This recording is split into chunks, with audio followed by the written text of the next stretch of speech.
boleh dikata walaupun nggak 100% saya itu pionir, Pak. Oh gitu. Saya pionir perintis usaha klasik custom di Tegal. Iya. Pionirnya jenengan. Insya Allah saya.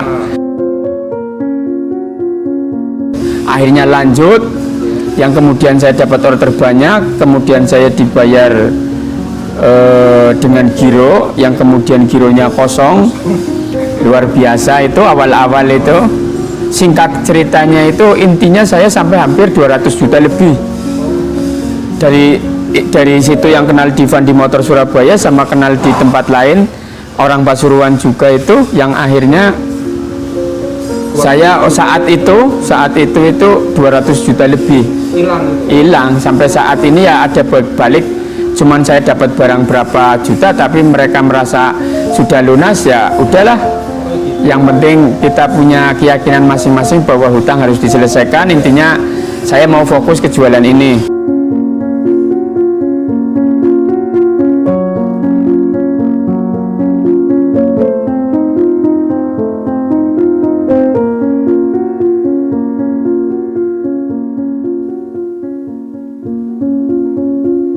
Assalamualaikum warahmatullahi wabarakatuh. Perkenalkan, saya Alan, nama lengkap Ahmad Syekhu Al-Ansori, pemilik usaha Alpat, Alan Spare Part, yang bergerak di bidang spare part motor klasik dan custom. Jadi usaha ini pemiliknya saya, berdiri sejak 2013 sampai dengan sekarang. Alhamdulillah sampai saat ini bisa memenuhi kebutuhan para pelanggan di seluruh Indonesia untuk kebutuhan spare part motor klasik custom yang didistribusikan ke masing-masing daerah di Indonesia sejak 2013 sampai sekarang. Berarti kalau saya Alpat ini berarti fokusnya di distribusi. Jadi saya punya rekanan untuk produksi, tapi dimonopoli lah katakan ya. Itu jadi untuk dikirim ke saya semuanya sebagian. Maksudnya orang itu penuh ke saya, tapi saya ada sebagian barang yang lain ngambil di tempat lain. Ya jadi kalau barang yang sudah ada dengan pelanggan yang sudah ada, saya tinggal mengikuti kebutuhan para pelanggan. Akan tetapi ada mungkin 1-2 pelanggan yang membutuhkan barang jenisnya ini, saya dikasih barang contoh, nanti saya masukin ke mitra saya bagian produksi, nanti saya produksikan, nanti setelah jadi saya ngabari sama pemesan, didistribusikan gitu. Ya jadi awalnya itu saya pindah usaha dari counter HP menuju ke usaha spare part ini. Ya awalnya itu terinspirasi di daerah saya, khususnya di daerah Pesayangan Blandongan itu banyak para pengusaha order, bahasa familiarnya di sini pengusaha order. Jadi orang berangkat ke Jakarta, ke tempat mana aja ya, yang penting mau cari order. Setelah dapat cari order, nanti diambilkan barang dari sini, dari para produksi, terus didistribusikan ke masing-masing daerah yang membutuhkan barang apa gitu. Dari situ saya terinspirasi, setelah saya off dari HP, berhenti dari HP, bingung saat itu mau kerja apa. Tahun 2011 itu saya berarti berhenti HP, terus server itu mas, server apa atau jual beli. Terus terinspirasi jualan spare part dari usaha order-order di lingkungan saya. Kemudian jalan pertamanya itu khusus knalpot, Pak. Jalan pertama itu saya khusus knalpot, jalan ke Pasuruan, ke Surabaya, ke Pasuruan. Saya masih belum dapat jalan, tapi dapat toko di Surabaya. Ingat itu saya namanya Fandi Motor. Di situ kenal yang namanya sales orang Pasuruan. Nah, setelah itu barter barang sebagian, akhirnya lanjut, yang kemudian saya dapat order banyak, kemudian saya dibayar dengan giro, yang kemudian gironya kosong, luar biasa itu awal-awal itu. Singkat ceritanya itu intinya saya sampai hampir 200 juta lebih dari situ, yang kenal Divan di Motor Surabaya sama kenal di tempat lain orang Pasuruan juga itu, yang akhirnya saya saat itu 200 juta lebih hilang. Sampai saat ini ya ada balik, cuman saya dapat barang berapa juta, tapi mereka merasa sudah lunas, ya udahlah. Yang penting kita punya keyakinan masing-masing bahwa hutang harus diselesaikan. Intinya saya mau fokus ke jualan ini. Nah, dari situ saya perjalanan pahit ya saat itu. Awal-awal itu belum dapat belum dapat orderan klasik custom, yang kemudian saya dapat lagi dari Solo. Dari Solo itu orang Pasuruan juga sama, awalnya bayar, itu berarti sistemnya konsinyasi, Mas? Atau gimana? Kalau awal saya belum mikir sistem lah, kalau awal-awal ini. Makanya ada yang order, iya, saya udah seneng banget awal-awal itu, tanpa menghiraukan cara pembayaran bagaimana, komitmen pembayaran bagaimana, yang akhirnya saat itu saya dapat kenalan juga dari orang itu untuk diorderin barang sampai dapat berapa puluh juta, akhirnya ngadat lagi, akhirnya sempurnalah sudah di situ ya. Tapi Allah Maha Adil, saya terus berusaha maksimal, barang tak tarik. Kalau itu masih bisa tak tarik, barang itu masih bisa. Ya, orang Pasuruan tapi di Karanganyar Solo. di Karanganyar Solo. Pokoknya di Karanganyar Solo. Ya, ngontrak gitu ya. Setelah barang tak tarik, itu kehendak Allah bagus ya, maksudnya qadarullah itu. Saya malam-malam pusing, Pak. Saya saat itu sama temen yang rumahnya di Solo, jadi saya bebas bayar kos, saya bebas bayar hotel gitu ya. Teman saya itu, aku bilang, namanya Dodi, Dod, kita jalan-jalan aja yuk malam-malam ini, cari informasi yang jualan klasik custom di Solo di mana gitu kan. Yang akhirnya ketemulah orang-orang di, itu namanya warung apa itu, Mas, yang daerah Solo, angkringan. Ada orang duduk-duduk, ada motor CB. Saya nanya, Mas, ini daerah sini yang jualan spare part motor klasik kira-kira di mana? Ya kan? Oh, di sini di Glitikan Solo. Berarti awal mula Mas Sefu nyari konsumen itu sistemnya kelilingnya langsung ya, berarti? Iya, jadi saya itu langsung cuma bawa barang sampel itu, Mas? Bawa barang langsung, bukan bawa barang sampel, bawa barang langsung. Iya. Nah, itu ngambil di mana? Sini, di teman-teman sini, produksi-produksi orang sini. Jadi awal itu memang awal itu saya belum kenal pot juga pun, saya ada bawa roda Gitu. roda pagar, engsel besi, terus macem-macem lah. Itu sampai ketemu di knalpot musibah. Akhirnya, nah ini tadi yang saya lanjutin, setelah kenal di Glitikan itu Solo, itu mulai jalan, Pak, saya, Pak. Jadi dari situ. Oh, berarti mulai jalan dari Solo itu? Ya, dari Glitik, cari barang saya ngambil orang yang bayarnya ngadat, yang orang Pasuruan yang tinggal di Karanganyar. Nah, akhirnya saya itu tanya-tanya orang yang tadi di angkringan, akhirnya ditunjukin di Glitikan. Akhirnya itu di tempat, Mas? Glitikan itu kayak di sini Pasar Senggola. Nah, akhirnya alhamdulillah biiznillah dapat jalan lah di situ, barang diborongin semua. Titik terangnya di situ. Itu awal dari situ. Kontan, Mas? Kontan. Oh ya, saya senang. Mas masih ingat, Mas? Ya, nilainya sekitar berapa ya? Sekitar 10 jutaan lah awal itu.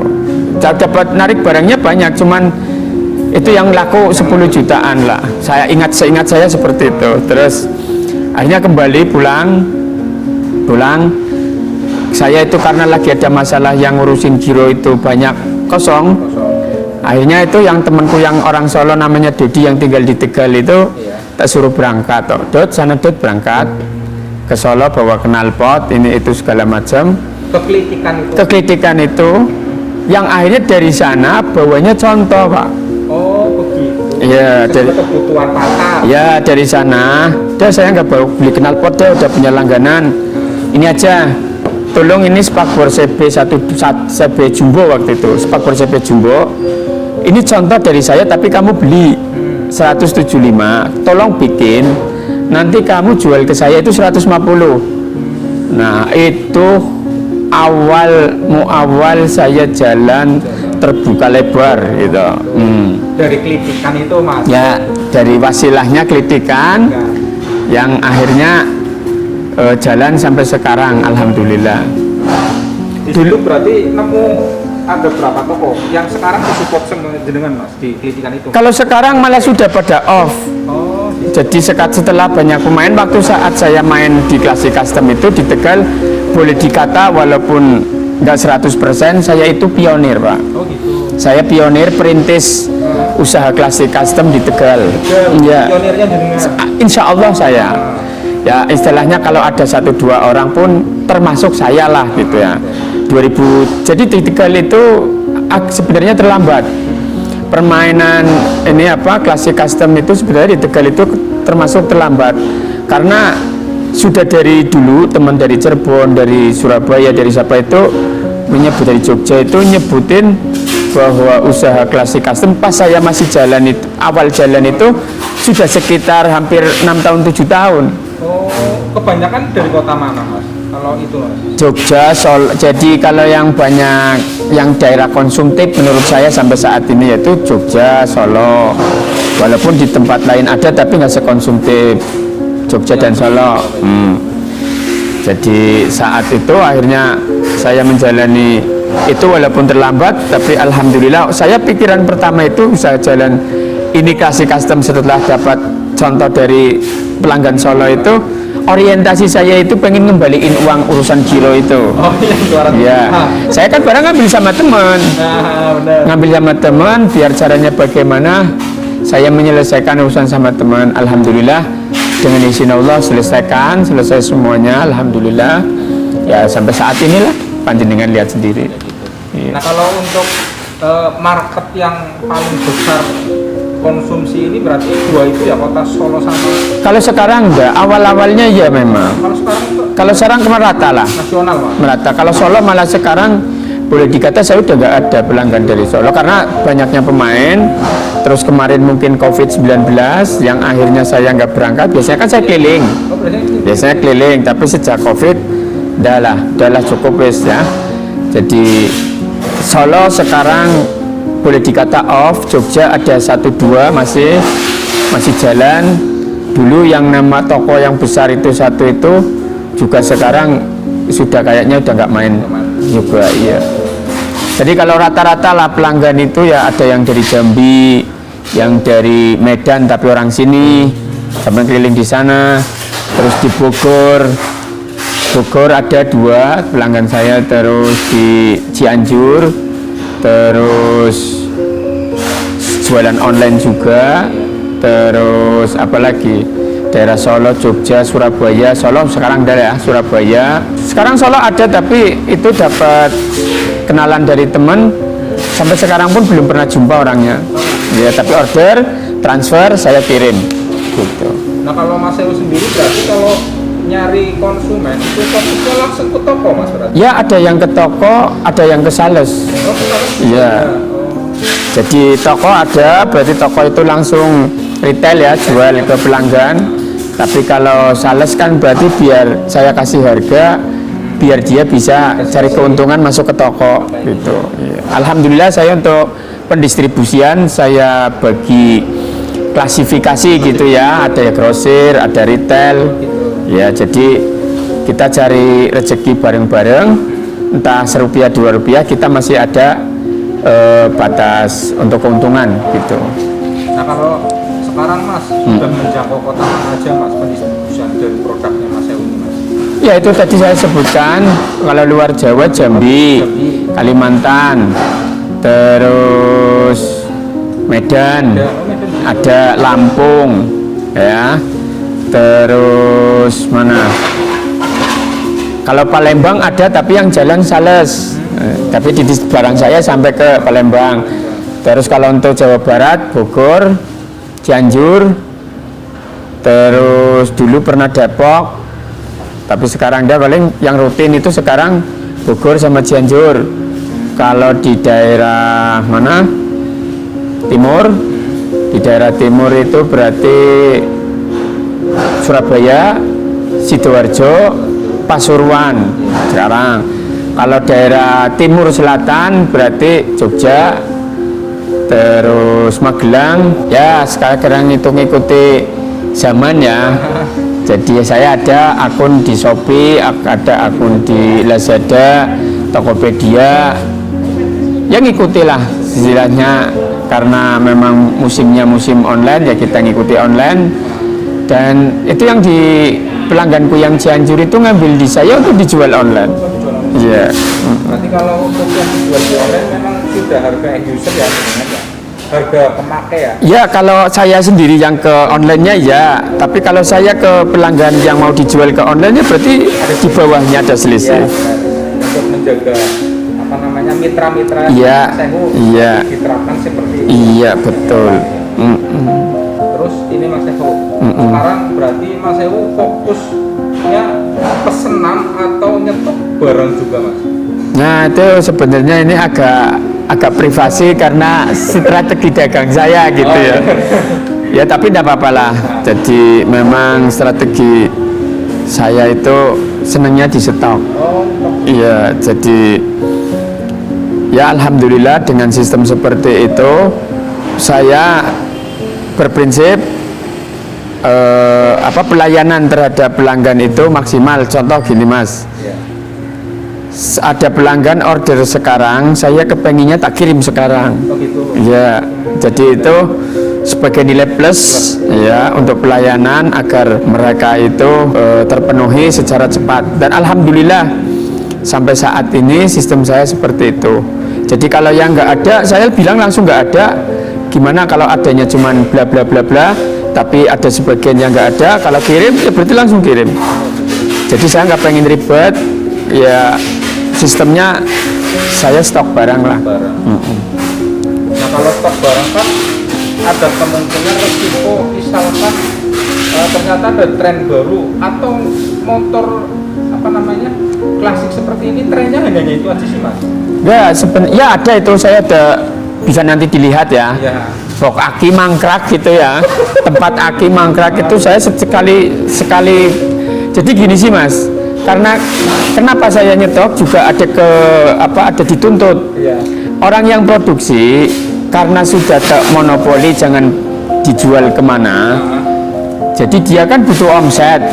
Nah akhirnya dia itu oke lah, saya bikin langsung kuantitinya banyak, tapi harga ya bisa diatur gitu, pembayaran juga biar bisa nyaman, sama-sama nyaman. Yang akhirnya ada 1-2 barang itu yang mangkrak, tapi ya alhamdulillah sudah lewat lah, nggak ada masalah, sudah ketutup lah bahasanya lah. Ya di subsidi silang lah katakan ya itu, tapi sudah lewat lah alhamdulillah. Jadi kalau memang itu kembali laku ya berarti rezeki saya juga lagi. Kemarin ada footstep bikin banyak nggak laku-laku, tapi ternyata alhamdulillah saya jualan di online jadi laku, malah ada bakul ke sini sisa berapa ratus biji itu malah diambil semua. Malah sekarang minta lagi, tapi karena bahan bakunya lagi pada naik, aku nyerah, nggak bisa memenuhi. Nah kalau untuk Mas Ewo sendiri ini kan berarti kan sistemnya Mas Ewo bikin tapi ada mitra yang membuatkan ya, itu berarti hanya fokus di yang spare part logam aja tuh ada yang lainnya Mas? Ya itu semuanya plat dan besi. Oh plat dan besi? Iya. Biasanya untuk motor apa aja Mas? Jadi 170 itu dari spakbor, terus macam-macam lah ya, batok atas dan sebagainya, terus CB, terus capstel. Saya sementara ini di 3 motor itu. Sementara ini ada ini win-win, mulai adalah spare part win ya. Nah ini contoh yang dibungkus-bungkus untuk online gitu ya. sudah punya berapa karyawan Mas Ewo yang bantu-bantu di sini? Kalau karyawan saya ini cukup 2 buat packing. Ya, jadi kalau yang di mitra produksi itu banyak sampai 10-12 itu di sana. Ya nanti sewaktu-waktu bisa lanjut ke sana lah. Oke, ya. Nah kalau untuk range harga sendiri itu spare part mulai dari yang paling murah sampai mahal itu dari harga berapa sampai berapa? Apa ya? Ya jadi ada yang kunci jok itu yang sekitar 10 ribuan lah ya. Ada Sampai mahal? paling mahal itu berarti sekitar berapa ya? Kalau di sini ya, yang penting barang yang di sini aja. Ya antara 300 ribuan. 300 ribuan. Ya paling mahal. Mas Ewo, Ya. misalkan teman-teman yang ada di YouTube ini pengen bermitra dengan jenengan itu masih bisa menerima atau enggak Mas? Saya welcome ahlan wa sahlan ya. Gitu. Iya. Jadi saya awal menjalani usaha itu takut dengan persaingan. Pertama ya. Pertama ya. Tapi setelah dijalani dengan keyakinan yang kuat sama Allah itu, yang namanya hidup ya persaingan. Iya, betul. Jadi dengan sejalannya waktu saya bisa melewati perasaan takut bersaing gitu loh. Dulu itu kalau ada pemain baru masuk pasti marah gitu ya, hanya pengen gimana gitu ya, wajar namanya manusiawi ya. Tapi setelah dengan berjalannya waktu, banyak pengetahuan di lapangan dan sebagainya, justru unik dan asik. Kita berkompetisi, kalau kita jadi pemenang itu lebih puas gitu ya. Nah, yang terpenting cari makan rezeki bareng. Ini mitra apa karyawanku aja tak bebasin jualan. Iya, jadi monggo coba. Saya yakin kalau berdasarkan cuman gaji gitu ya, itu saya yakin nggak puas lah. Nah, makanya saya bebaskan untuk mandiri ke berniaga, ngikut-ngikut berniaga. Nanti kalau sudah bayar dari sana baru bayar ke saya, nggak apa-apa, keuntungannya diambil gitu. Jadi ada sisi manfaat buat karyawan. Iya gitu. Nah Mas Ewo, Ya. ini saya lihat kan Mas Ewo gudangnya gede banget ini. Ya masya Allah, alhamdulillah. Ya cukup lah. Ini beli tahun berapa Mas Ewo? Ini awal sebelum corona. Awal sebelum corona. Saya tadinya di dekat rumah gudang. Oh, gudang dekat rumah. Saya kan berarti pesayangan RT 1. Kalau gudang awalnya di RT 4. Oh iya. Nah, alhamdulillah ada temen nawarin ini, ternyata 2020 awal lah. Saya masuk. Saya ingat mau corona berarti saya masuk ke sini langsung nggak ada perubahan. Alhamdulillah rame gitu ya, stabil, nggak ada perubahan pemindahan dari pesayangan RT 4 itu ke sini. Tapi setelah itu ada corona, tapi alhamdulillah dengan adanya corona, bismillah, untuk keseluruhan tidak terpengaruh lah. Ya, alhamdulillah, jadi saya masih bisa bayar pajak utuh, walaupun ada dispensasi dari Pak Presiden itu untuk keringanan pajak, tapi alhamdulillah prinsip saya, saya tidak ada pengaruh. Saya bayar sebagai bukti, ya sama-sama sumbangsi terhadap negara lah, walaupun berapa kecil ya dibandingkan para pengusaha besar gitu loh. Tapi alhamdulillah masih bisa bayar pajak, semoga bisa teruslah lancar. Jadi 2020 awal ya alhamdulillah tahadus binikmat dengan usaha ini, banyak berkah, banyak ziyadatul khair, tambahnya kebaikan. Jadi ya untuk aset alhamdulillah adalah dari hasil ini yang benar-benar ini keutamaan fadilah dari Allah Subhanahu wa taala. Titipan lah. Nah, kalau total item spare part yang dijual sekarang ada berapa item Mas kira-kira? Item lebih ya, sekitar 100 lebih. Oh, 100 lebih. Itemnya. Oh, ternyata main di spare part yang logamnya aja sampai segitu banyak. Iya, sebanyak-banyaknya. Jadi kalau keliling masih enak ya, itemnya sedikit. Iya. Jadi mau naruhnya bagaimanapun nggak ada resiko nanti susah ngambilnya. Tapi kalau sekarang itemnya tambah banyak, ya terus kalau masukin ke mobil harus ditata, benar-benar ditata. Kalau kita masuk ke pasar kan berarti yang butuh apa nanti dicari kan gitu. Jadi item alhamdulillah 100 lebih lah. Oh,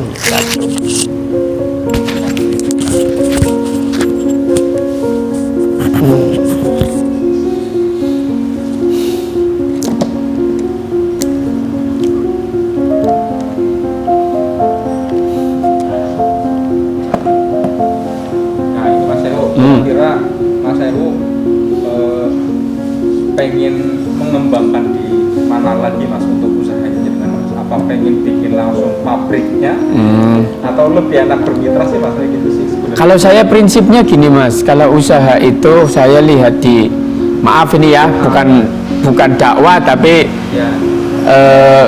Saya itu pengaplikasian dari Quran surat Al-Jumu'ah yang A'udzubillahi minasyaitonirrajim, fa idza qudiyatis sholatu fantasiru wabtaghu min fadlillah wadhkurullaha katsiran la'allakum tuflihun.